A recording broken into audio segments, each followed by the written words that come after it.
मी त्याच्या आधी एक अत्यंत महत्त्वाचा विषय तुमच्या समोर मांडतो. माझ्या बाजूला बाबूराव माने उपस्थित आहेत. शिवसेनेचे धारावीचे आमदार होते. खूप जुने निष्ठावंत शिवसैनिक, सामाजिक कार्य त्यांनी अनेक वर्ष त्या भागात केलं. बाबूराव माने यांनी सकाळी ते मला येऊन भेटले आत्ता आणि अस्वस्थ आहेत फार. म्हणजे धारावीमध्ये जो अत्याचार सुरू आहे, आम्ही जो लढा देतो आहोत धारावी वाचवण्याचा, तो का काल रात्रीच ना परवा रात्री यांची एक 30 ते 32 वर्ष जुनी व्यायामशाळा जिम आहे. अडाणीचे लोक आले बुलडोजर घेऊन, त्याने त्यांची जिम तोडून टाकली. कारण नाही, काही नाही, काही नाही, नोटीस नाही काय. रात्री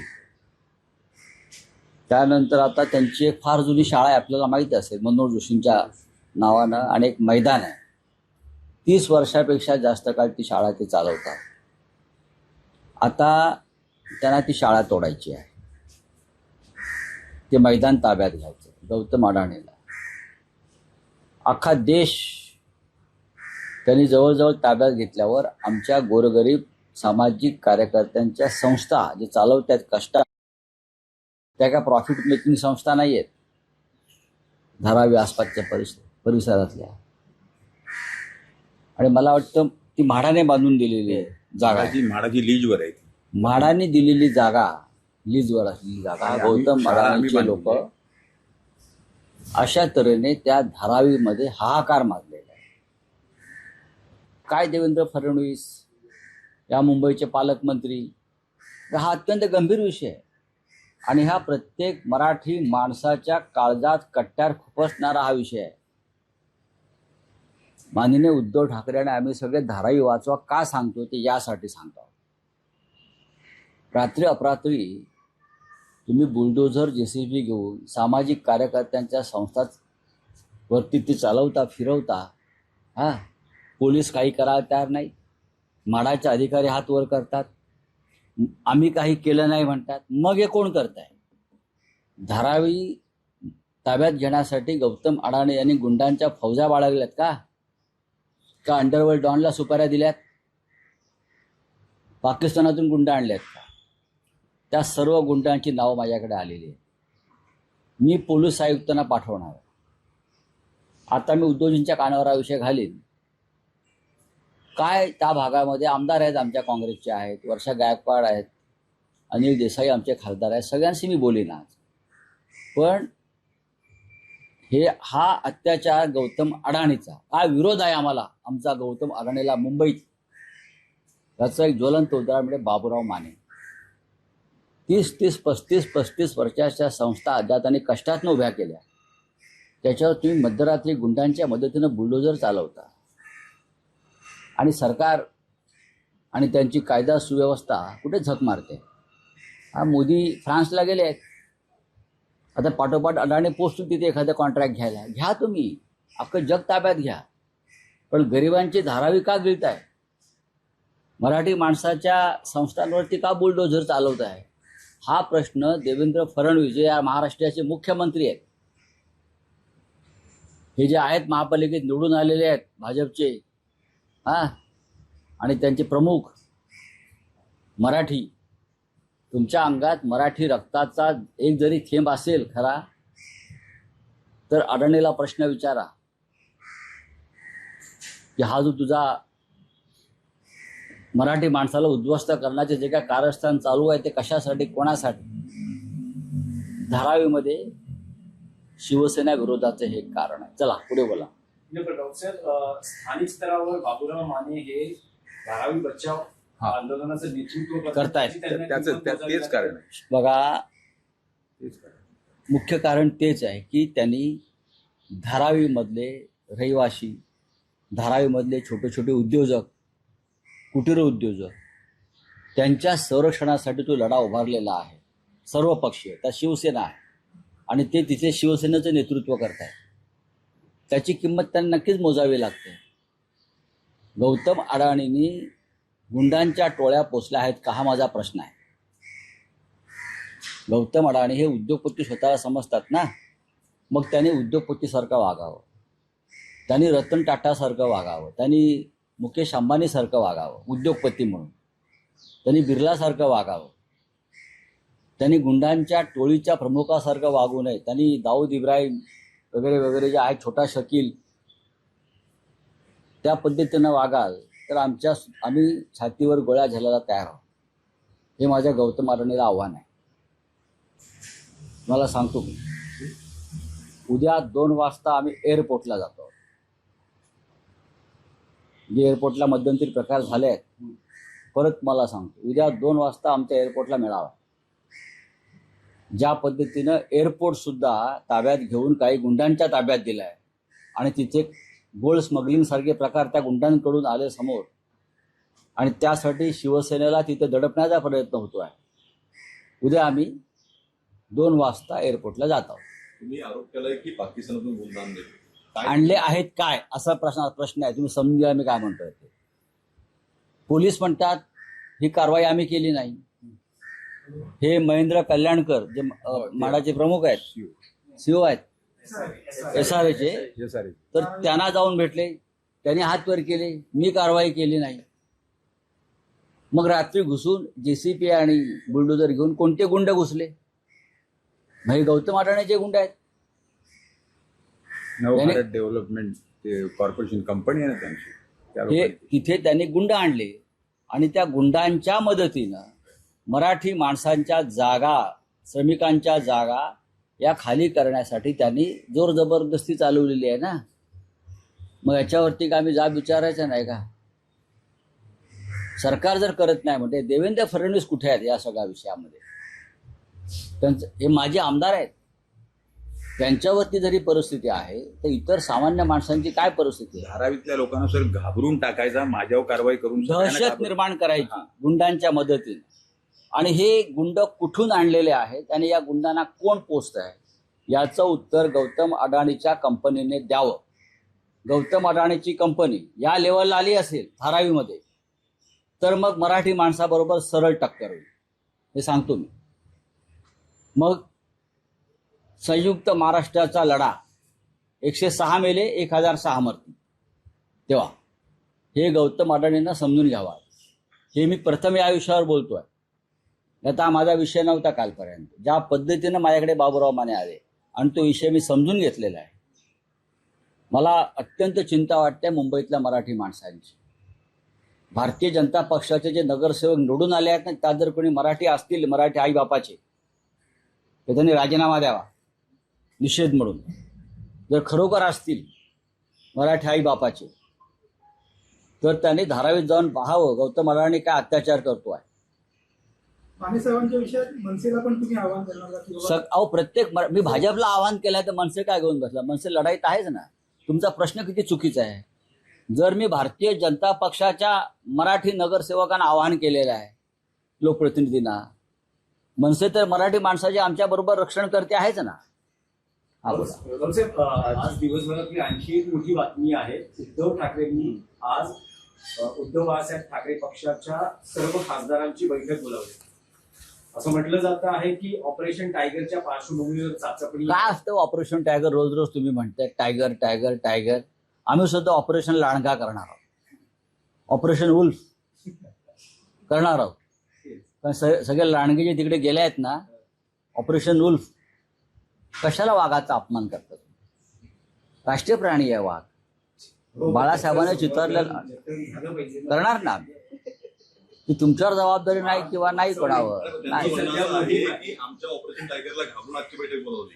केंद्रीय मंत्री शिवसेनेला 60 वर्ष झाली. 60 वर्षातली खासदारांची पहिली बैठक आहे का? शिवसेनेला 19 जूनला 60 वर्ष होत आहेत. मग या 60 वर्षामध्ये ही पहिली बैठक आहे खासदारांची? मूर्ख आहेत ते, मूर्ख आहेत. आता मी येड जवा बोललो तर परत तुम्ही ते कट करा. ऑन आहे ना, मग ठेवून द्या.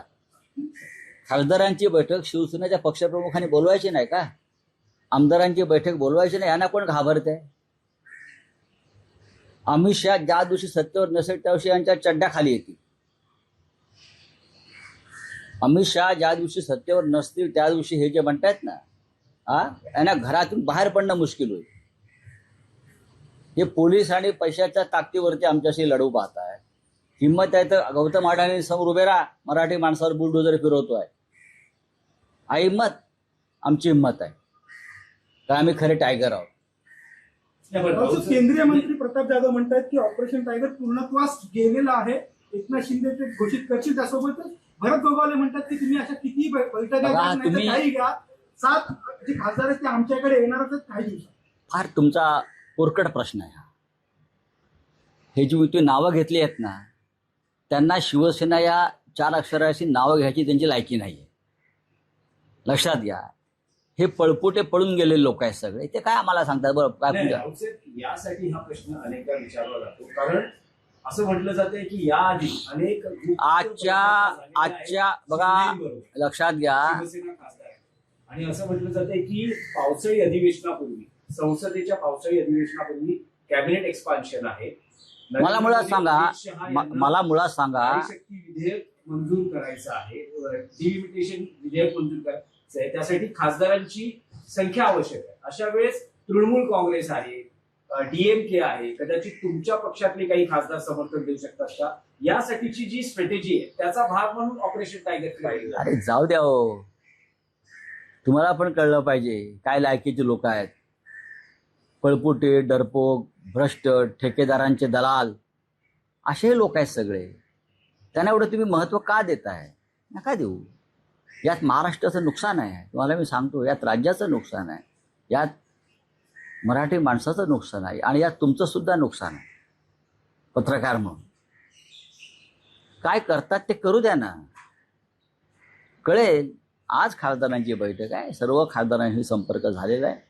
काही खासदार लांब आहेत, काही ठिकाणी जे खासदार लांबून येऊ शकत नाहीत त्यांच्या घरी काही कार्य आहेत, ते व्हर्च्युअली उपस्थित राहणार आहे. ही व्यवस्था मी केलेली आहे. पाहायला गेलं तर संजय बंडू जाधव हे मागच्या 3 ते 4 बैठकांमध्ये गैरहजर होते. अनेक बैठकांमध्ये ते येत देखील नव्हते. ते देखील आज नसतील असं तुम्हाला म्हणायचंय? मग येऊन बघा तुम्ही. निलेश राणे पण म्हणाले की सर्व खासदार येतात का पाहूया म्हणून. निलेश राणे म्हणाले. हा, मग आणखी एक विषय आहे मुंबईतला सध्या, पांढरी पट्टी. या विषयामुळे मुंबईत वाद निर्माण झालेला आहे. भाजपच्या प्रमुखांनी त्याच्यावरती बोलावं. मुंबईच्या भाजपचे जे इकडले जे निवडून आलेले मराठी लोक आणि त्यांचे जे इकडले मुंबईचे प्रमुख आहेत, त्यांनी बोलावं या विषयावर. का आम्ही काय ठेका घेतलाय? पण मुंबई ही मराठी माणसाची आहे. मुंबईवर मराठी संस्कृतीचा पगडा राहील. त्यासाठी आम्ही महाराष्ट्र नवनिर्माण सेना, काँग्रेस आणि राष्ट्रवादी काँग्रेस हे सतत संघर्ष करत राहू. बाकी हे सगळे जे खेळ आहेत ना, हे तुम्ही त्यांना जाऊन विचारा. आम्हाला काय विचारताय? मनसेचं या प्रकरणी म्हणणं आहे की हा मुंबई एका प्रकारे सांस्कृतिक दहशतवाद आहे. मी आता काय वेगळं सांगितलं? मी वेगळं काय सांगितलं? की मुंबईला मराठी माणूस, मराठी संस्कृती यांच्या रक्षणासाठी आम्ही कटिबद्ध आहोत. बोले हिंदी में क्या है? हाँ, किसका?